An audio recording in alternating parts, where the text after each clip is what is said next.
Ella está ubicada, vemos cómo Corinto está ubicada en la parte, en esta parte de acá donde les estoy señalando.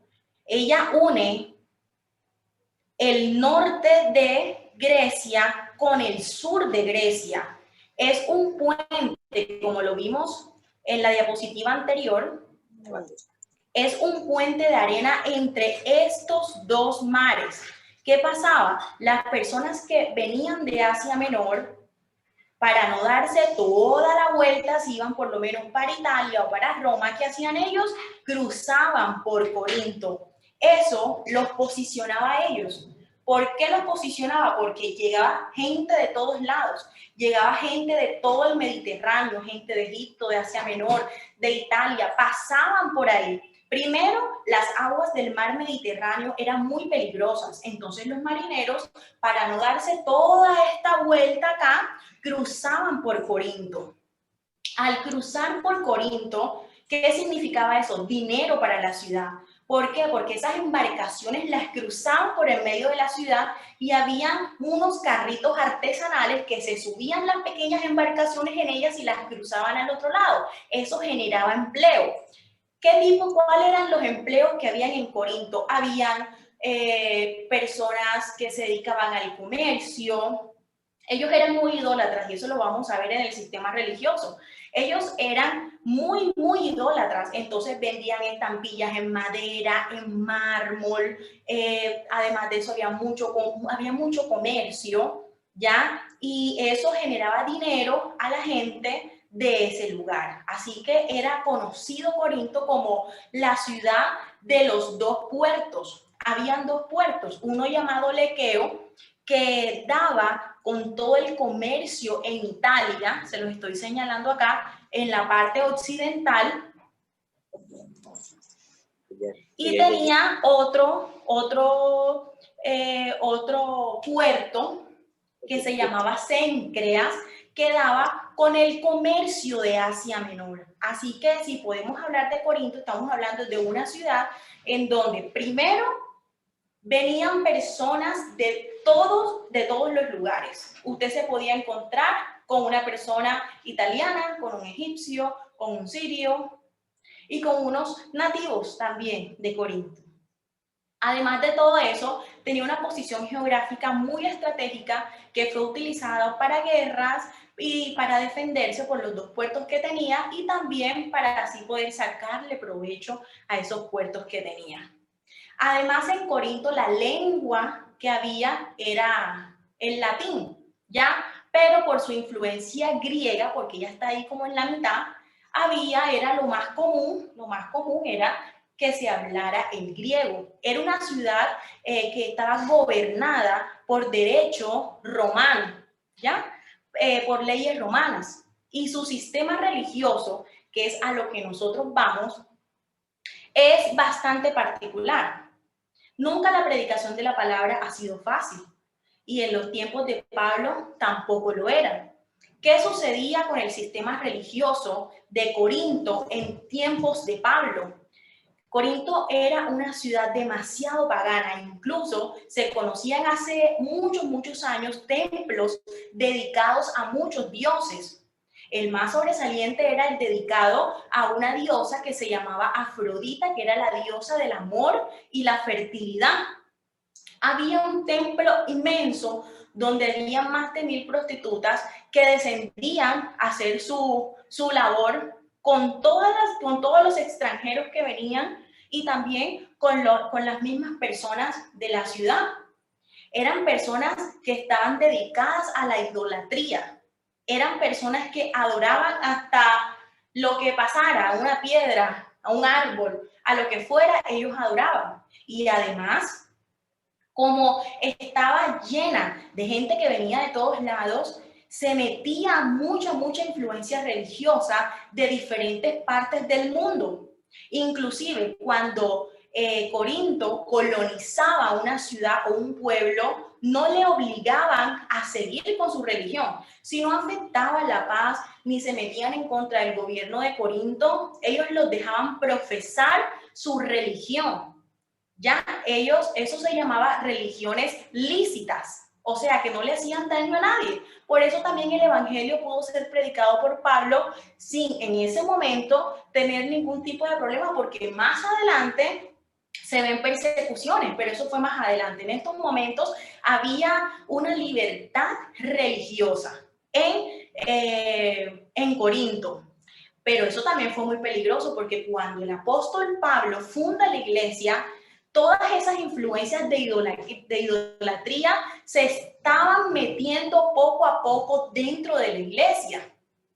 Y por eso hay una comitiva que le escribe al apóstol Pablo y le dice, Pablo era el pastor de la iglesia. En esos momentos él no estaba presente en cuerpo porque él seguía predicando el evangelio, pero incluso él seguía siendo el pastor y el responsable de esa iglesia. Por eso la iglesia le escribe al apóstol Pablo y le dice que están teniendo serios problemas y le especifican qué clase de problemas están teniendo la iglesia para que el apóstol Pablo los guíe y los ayude a salir pues de esos problemas que está teniendo la iglesia. Entonces, si nosotros nos vamos al capítulo 1, vamos a buscar en nuestras Biblias el capítulo 1 de Primera de Corintios. Y como les dije, no vamos a leer todo el capítulo ni todos los capítulos. Yo tomé unas partes que me parecieron bastante importantes para compartirles a todos ustedes. Cuando nosotros nos vamos al capítulo 1, nosotros observamos el primer problema que tiene la iglesia de Corinto, y es que dentro de la iglesia se estaban presentando divisiones. Asemejemos un poco lo que pasó en la antigüedad y traigámoslos a la iglesia actual. ¿Será que en muchas iglesias también está habiendo divisiones incluso dentro de la iglesia? ¿Qué pasaba en los tiempos de Pablo? En el capítulo 1 vemos que a Pablo le informan que dentro de la iglesia habían grupos, partidos, como si fueran partidos políticos. Unos decían, yo soy de Pablo, yo soy de Apolo, yo soy de Pedro, yo soy de Cristo, y ya les voy a explicar qué sucedía. Cuando estamos hablando de esta carta escrita a los corintios, si nos contextualizamos un poco, en Corinto, en esta época, era una época donde nació la filosofía, donde estaba en auge el pensamiento del ser, la búsqueda de la verdad. Y ustedes saben que los filósofos tienen siempre, no sé si alguna de las personas que está acá estudia filosofía o algo, siempre los filósofos tienen una retórica, una elocuencia, a la manera de hablar, en la manera de expresarse. Entonces, los corintios estaban fijando mucho no en Dios y no en Cristo, que era el fundamento de la iglesia, sino que se estaban fijando en el líder que tenían al frente. Unos decían, me gusta la predicación de Pablo, me gusta la predicación de Apolo, y era como su equipo, eran como su partido. Ellos defendían a su predicador y estaban olvidando lo realmente importante, que no es quien nos predica, sino a quien se nos predica, que es a Cristo. Entonces muchos decían, yo soy de Pablo. Claro, Pablo es un gran siervo del Señor que fundó la iglesia de Corinto. Apolo fue uno de los predicadores más importantes. Entonces Pablo pudo haber sembrado la palabra ahí, y Apolo fue quien regó esa palabra. Un predicador con mucha elocuencia que hablaba y las personas se admiraban de cómo hablaba. Otros decían, no, yo soy de Pedro. Todos sabemos, bueno, en la palabra no nos dice Pedro, nos dice Cefas, que es el nombre arameo de Pedro. Todos sabemos que él fue un apóstol, un muy buen apóstol, predicador de la palabra, y muchos decían, yo soy de Pedro, pero lo más curioso es que muchos decían, yo soy de Cristo, como si fuera un grupo aparte. No, yo soy de Cristo, y no quiere decir que los que decían yo soy de Cristo eran los más cristianos. ¿Por qué? Porque también estaban fomentando división dentro de la iglesia, aunque dijeran que eran de Cristo. Entonces, en esta carta, los corintios le dicen a Pablo que en la iglesia, porque bueno, quien le informó a Pablo fueron los de Cloé, pues no sabemos, fue alguien de la familia de Chloe quien le informó a Pablo que estas divisiones estaban pasando dentro de la iglesia. ¿Cómo era posible que en la iglesia hubiesen divisiones cuando realmente el Espíritu lo que trae es unidad a la iglesia?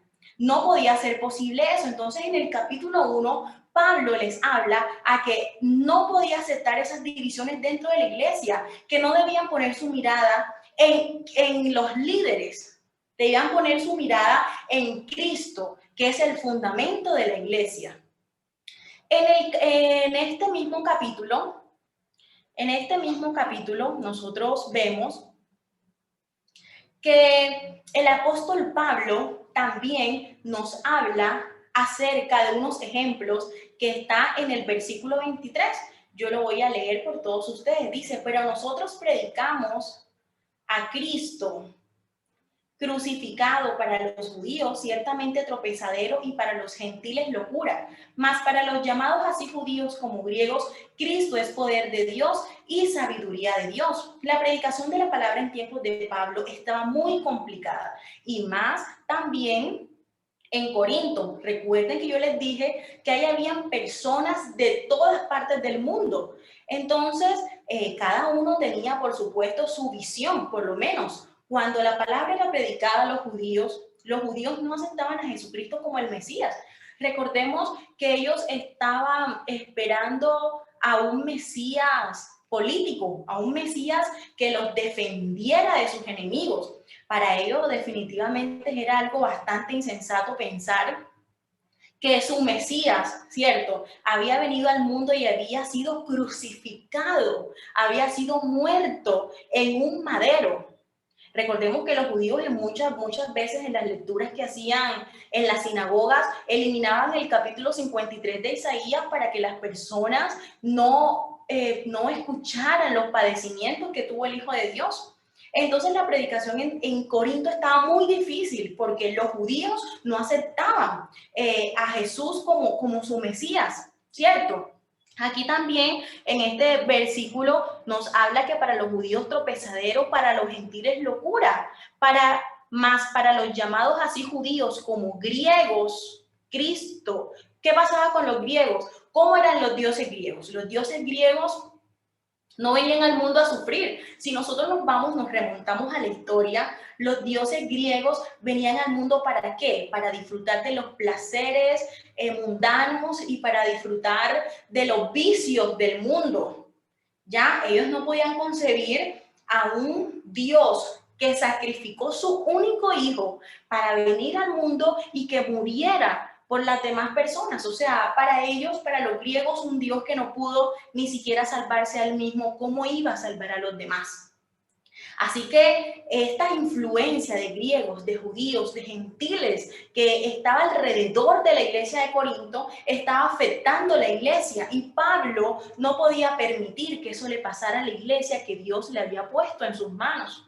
Entonces aquí Pablo dice Cristo, poder de Dios y sabiduría de Dios, porque lo insensato de Dios es más sabio que los hombres y lo débil de Dios es más fuerte que los hombres, diciendo que la predicación de la palabra, tanto para judíos, para griegos o para gentiles, era poder de Dios, al igual que nosotros podemos estar en cualquier ciudad del mundo, podemos estar en cualquier país del mundo o enfrentados a cualquier religión. Siempre nuestra predicación y nuestro mensaje debe ser que Cristo murió, pero también resucitó por cada uno de nosotros y que ese es el Dios a quien nosotros servimos. En este mismo capítulo 1, Pablo nos introduce dos términos importantes que es sabiduría del mundo y sabiduría de Dios. Entendiendo que esa sabiduría del hombre es la que pretende cautivar los oídos mediante expresiones elocuentes, incluye la filosofía, la retórica. En tiempos de Pablo había muchos filósofos que se hacían pasar por predicadores y engañaban a la gente con sus sabias palabras, sabiduría de hombre, claro está. Y muchos de los cristianos de Corinto se estaban dejando endulzar el oído por todos esos predicadores que solo hablaban y hablaban, pero el poder de Dios no estaba con ellos. Pablo, si ustedes conocen la historia de Pablo, no era muy elocuente al hablar. Él incluso cuando hablaba de pronto no era tan retórico. Pero las señales y milagros lo seguían porque el Espíritu estaba con Pablo. Y eso era la diferencia de los predicadores que tienen sabiduría de hombre, que solo predican de lo que tienen en su mente, a diferencia de los que tienen la sabiduría de Dios. Esa sabiduría sí viene de lo alto. Esa sabiduría contiene el plan salvador de Dios para todos los hombres, mientras que ninguna filosofía, ningún sistema político puede ofrecerle al hombre la verdadera salvación.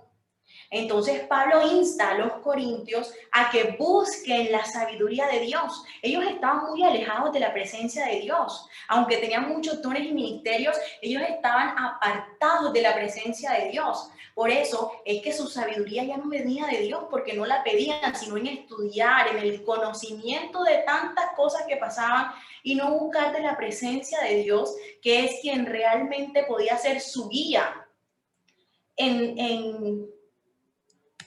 en toda su vida.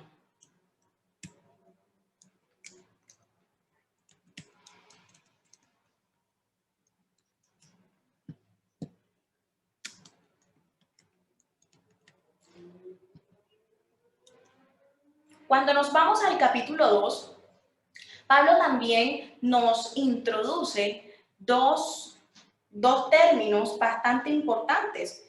Estos términos son el hombre espiritual y el hombre natural. Cuando nos vamos al capítulo 2, al versículo 15, dice: en cambio el hombre espiritual juzga todas las cosas, pero él no es juzgado de nadie.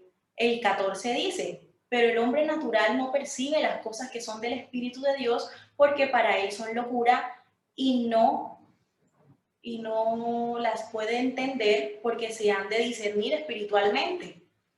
¿Qué pasaba con la iglesia de Corinto? Ellos estaban olvidando el hombre espiritual y se estaban convirtiendo en hombres naturales. ¿Quién es el hombre natural? Es el que no ha sido regenerado por el Espíritu.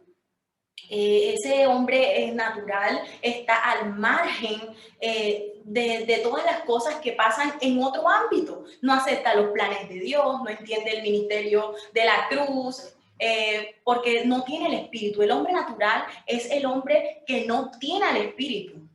Mientras que el hombre espiritual es el que tiene, valga la redundancia, el Espíritu de Dios, que puede discernir. Le doy un ejemplo. Una persona natural cree mucho en las casualidades. Esto me pasó por casualidad, casualmente yo estaba en tal lugar, casualmente me pasó tal cosa. Y no es así. En la vida cristiana nada sucede por casualidad. Nosotros debemos procurar, como Pablo le decía a la iglesia, de ser hombres espirituales. Esos hombres que miran con ojos del Espíritu.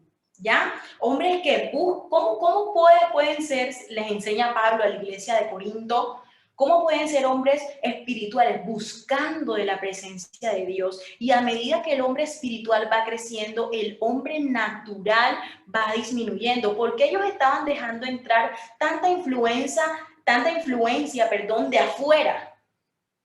Porque ellos estaban dejando entrar toda esa influencia que venía de tantas religiones, porque el hombre espiritual estaba muy, muy apagado y estaba fuera el hombre natural, el hombre que no percibía ni siquiera los pecados que estaban dentro de la iglesia para así exhortarlos. Ellos todo lo veían normal, todo lo veían bien. Es como cuando en nuestras vidas disminuye la oración, la lectura de la palabra, la búsqueda del Señor y nosotros estamos como si nada pasara. Eso es porque el hombre natural está activo. Pero cuando el hombre espiritual está arriba, ¿qué se hace? No dice, estoy orando menos, estoy disminuyendo en la lectura de la palabra del Señor. ¿Qué me pasa? No me estoy levantando a orar. Ahora salgo y no me encomiendo a Dios. El hombre espiritual está activo. Pero ¿qué le pasaba a la iglesia de Corinto? Tenía el hombre espiritual por allá dormido y eso estaba haciendo que todas esas cosas del mundo entraran a la iglesia. Entonces, el apóstol Pablo les insta a que ellos no pueden ser así. Les insta a que ellos deben hacer crecer el hombre espiritual. En el capítulo 3 es un capítulo bastante importante porque aquí se habla del fundamento de la iglesia. En el capítulo 3, versículo 10 dice, conforme a la gracia de Dios que me ha sido dada, yo como perito arquitecto puse el fundamento y otro edifica encima, pero cada uno mire cómo sobreedifica, porque nadie puede poner otro fundamento que el que está puesto, el cual es Jesucristo. ¿Qué sucede? El apóstol Pablo había puesto el fundamento. ¿Cuál es el fundamento de toda iglesia evangélica? Es que Cristo es el fundamento. No hay otro fundamento. Cristo es el fundamento. Ahora, los predicadores, los pastores, los siervos, mayordomos del Señor, que son los que sobreedifican sobre ese fundamento, deben mirar muy bien qué fundamento es el que están sobreedificando. Porque aquí el apóstol Pablo les dice a ellos que había muchos predicadores y muchas personas que se autodenominaban apóstoles, estaban predicando otras cosas diferentes al verdadero evangelio. Y aquí Pablo les está diciendo es que Cristo es el fundamento. Y en el 11 dice, porque nadie puede poner otro fundamento que el que está puesto, el cual es Jesucristo. Y a todas las personas, por lo menos en la actualidad, que tienen una iglesia, que tienen a cargo que son pastores, que tienen células, ellos tienen una responsabilidad demasiado grande porque en la segunda venida del Señor ellos van a rendir cuentas por todo lo que pusieron sobre el fundamento que es Jesucristo. Si la palabra que ellos enseñaron fue genuina, fue verdadera y fue de acuerdo a las sagradas escrituras. Entonces el apóstol Pablo les dice en el versículo 14 que si permaneciera la obra de alguno que sobreedificó, recibirá recompensa. Si esa sobreedificación que están colocando los pastores en cada iglesia de verdad fue buena, será pasada por fuego y realmente si fue una obra buena, vas a recibir recompensa, pero si no, no vas a recibir nada. Entonces el apóstol Pablo les dice a ellos, tengan muy en cuenta esto, que los predicadores, que las personas que tienen iglesias a su cargo, personas a su cargo, deben estar muy pendientes a lo que enseñan porque un día van a dar cuentas de todo lo que están haciendo con la iglesia. Muchas veces nosotros escuchamos enseñanzas extrañas, enseñanzas raras de personas y nosotros no nos compete juzgar porque eso le compete al Señor y Dios mismo se encargará de darle a cada uno lo que se merece en el día que Él así lo establezca. Entonces, los predicadores y los pastores deben tener mucho cuidado a la hora de enseñar la palabra de Dios, que realmente sí sea la dada por el Espíritu Santo de Dios, que es el que guía, el que ilumina y el que revela. Esta enseñanza se la está dando el apóstol Pablo a todos los corintios. Cuando nos vamos al capítulo 4 y muy relacionado con el capítulo 3, nosotros vemos que el apóstol Pablo les enseña a los corintios que el tener un grupo de personas a su cargo y enseñarles la palabra no es motivo de vanagloria. ¿Qué sucedía en la iglesia de Corinto? Había mucha competitividad, había orgullo en el corazón de los líderes, porque ellos se vanagloriaban y decían, yo tengo tantas personas en la iglesia, tengo mucha gente en la iglesia, se llena este lugar con muchas personas y en el corazón de ellos se estaba envaneciendo, estaba entrando el orgullo porque decían, yo tengo más que tú. Incluso había, iglesias que querían llevarse los cristianos de la iglesia del apóstol Pablo. Querían llevárselo, o sea, no les interesaba ganar nuevas almas, sino los que ya conocían del Señor y los que ya estaban en la iglesia querían decirles a ellos que se fueran a llenar otras iglesias. O sea, estaban más preocupados por el número de asistentes y no realmente si a través de esa predicación, si a través del nombre de Jesucristo las vidas estaban siendo cambiadas porque su mensaje era verídico. Entonces, en el capítulo 4, si leemos el versículo 10, dice: nosotros somos insensatos por amor de Cristo, mas vosotros prudentes en Cristo. Nosotros débiles, mas vosotros fuertes, vosotros honorables, mas nosotros despreciados. ¿Qué les está enseñando el apóstol Pablo? Que un liderazgo va más allá de la vanagloria que puede crear un líder. Un liderazgo es más de responsabilidad. Incluso, ¿cómo comenzaron muchos pastores o incluso cuáles son los padecimientos que tiene un pastor? Hay veces que solo los vemos en el púlpito, pero no sabemos la cantidad de luchas y batallas que llevan. No sabemos si comen bien, si no comen bien, no sabemos si duermen bien, si no duermen bien.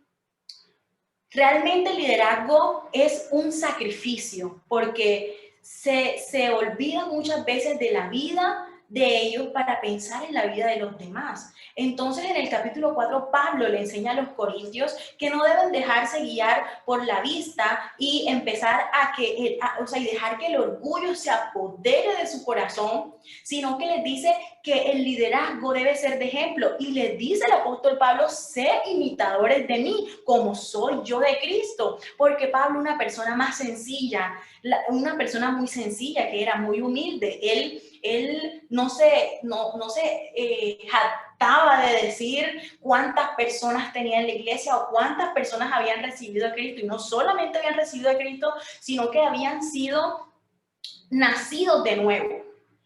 Sino que él, su vida completa, fue un ejemplo para que los demás siguieran sus pisadas y así conocer a Cristo y servirle al Señor. En el capítulo 5 vemos de otro problema que tiene la iglesia de Corinto, porque la iglesia de Corinto estaba llena de muchísimas cosas. En el capítulo 5 de Primera de Corintios, usted lo puede buscar ahí en su Biblia, hay un problema muy grave y se presentó un problema de incesto. En el versículo 1 dice: de cierto se oye que hay entre vosotros fornicación, y tal fornicación cual ni aún se nombra entre los gentiles, tanto que alguno tiene la mujer de su padre. Corinto era una iglesia llena de dones y llena de ministerios, pero también tenía muchos problemas. Como yo les dije a ustedes anteriormente, el hombre natural estaba muy arriba, el hombre espiritual estaba demasiado dormido. Había una persona entre ellos que tenía como su mujer a la mujer de su padre. Muy seguramente, pues dicen muchos libros que el padre había muerto y él tomó a esa mujer, no se sabe. Lo más ideal o lo más obvio sería eso, que el padre no vivía y él tomó la mujer de su padre. Sin embargo, vivo o no, eso era un pecado. Que cómo era posible que una persona de la iglesia, y por la gravedad, como Pablo lo está diciendo, es que no solamente lo estaba cometiendo el pecado, sino que seguramente servía dentro de la iglesia. ¿Qué pasaba con los líderes de esa iglesia? ¿Cómo estaban permitiendo que un caso de esos estuviera sucediendo? No existía para ellos la disciplina eclesial. ¿Dónde queda la exhortación y la disciplina? Porque recordemos que la disciplina no es para avergonzar a las personas, al contrario, es para conducirlas al arrepentimiento y así su alma sea salva y no sigan los pecados en los cuales está. ¿Qué pasaba con ese hombre? ¿Qué pasaba con esos pecados que estaban dentro de la iglesia y que estaban haciendo los líderes por eso? Recordemos que en el capítulo 5 Pablo hace una semejanza con la levadura. Todos sabemos que la levadura a lo largo de la Biblia tiene un simbolismo de corrupción. Los israelitas tenían una costumbre en la Pascua y era que todos los meses, el 14 de un respectivo mes, ellos sacaban de sus casas, de sus hogares, todos los panes sin levadura, los sacaban de afuera. La vida del cristiano es una continua Pascua. Todo el tiempo se está sacando afuera esa levadura, esa corrupción. De por sí el hombre tiene una naturaleza pecaminosa. Ya, sin embargo, todos los días nos examinamos y decimos: Señor, tengo esto malo, estamos en continua Pascua, sacamos esa levadura para poder seguir siendo hombres espirituales. El apóstol Pablo les está diciendo Les exhorto, en el versículo 11 dice, más bien os escribí que no os juntéis con ninguno que llamándose hermano, porque los que no conocen de la palabra del Señor, bueno, ellos no conocen la palabra de Dios, son pecadores y no les eximen de eso, pero no conocen la palabra de Dios, pero alguien que ya ha conocido de Dios, la palabra dice que llamándose hermano fuere fornicario o avaro o idólatra o maldiciente o borracho o ladrón, con el tal, ni aún comáis. Dice ahí, ¿qué sucede? No quiere decir que vayamos a rechazar, ¿cierto? A todas las personas que se nos acerquen, porque cuando estamos si trabajas en una oficina, tú vas a hablar o a conversar con personas que no son creyentes, pero dentro de la iglesia debe haber un orden. Y aquí en el capítulo 5, Pablo establece la disciplina eclesial. Toda persona que no esté haciendo las cosas bien delante del Señor debe ser disciplinada precisamente para que su alma sea salva. Entonces, en el capítulo 5, Pablo escribe de una manera bastante firme a la decisión que ellos deben tomar con esa persona que está dentro de la iglesia y está pecando. ¿Para qué? Para que sea sacada y así su alma fuere salva. Bueno, estamos en el capítulo 5, solo me quedan 7 minutos de clase, entonces, antes de terminar la clase,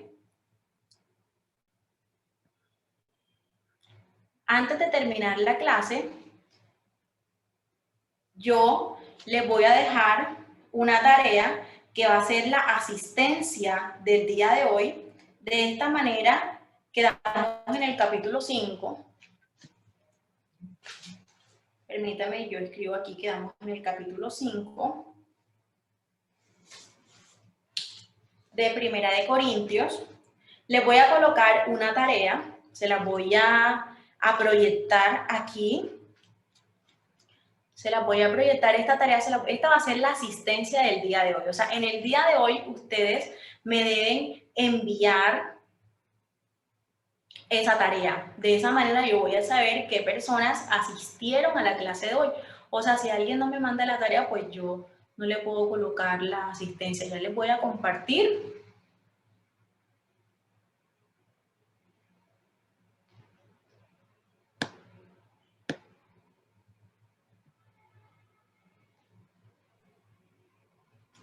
¿Están viendo en pantalla?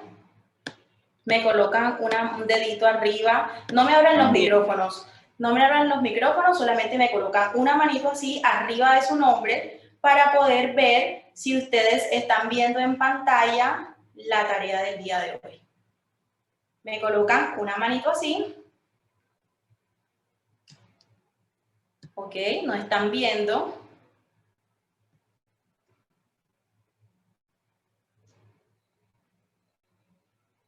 Ahí la están mirando, me colocan una manito así, si están viendo una sopa de letras. Muy bien, Navy Requena me dice que sí, Carmen Cecilia Barrio me dice que sí, Alicia Gómez me dice que sí. No me tienen que abrir los micrófonos, solamente me colocan una manito así y yo puedo mirar si ustedes lo están viendo. ¿Ok?